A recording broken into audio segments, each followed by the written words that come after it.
আজ আমি রাজের সঙ্গে প্রথমবার কলেজে ঢুকলাম। মনে হচ্ছে এই মেয়েটা রাজের গার্লফ্রেন্ড। এটাই তোমার নতুন কলেজ?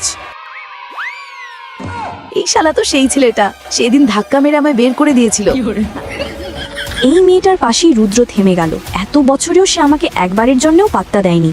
আসো আসো, মুখে 2 কেজি মেকআপ লাগাও, দেখবে ছেলেরা সঙ্গে সঙ্গে ইমপ্রেস হয়ে যাবে। চাঁদনি, সেই ছেলেটা আমাকে একেবারেই পছন্দ করে না। জিয়া, টেনশন নিও না, আগে আমরা ভরপুর সাজগোজ করব।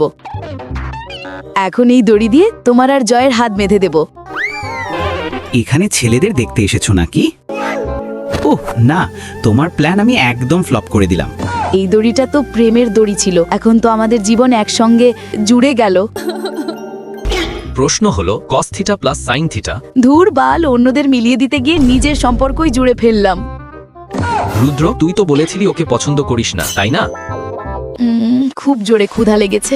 চাঁদনি লাঞ্চ আনেনি? ওর তো ক্ষুধা লাগছে নিশ্চয়ই। থ্যাংক ইউ বন্ধু, আমারও খুব জোরে ক্ষুধা লেগেছিল। চাঁদনি, তোমাকে স্যার ডেকেছেন। সাবস্ক্রাইব করুন পরবর্তী ভিডিওর জন্য।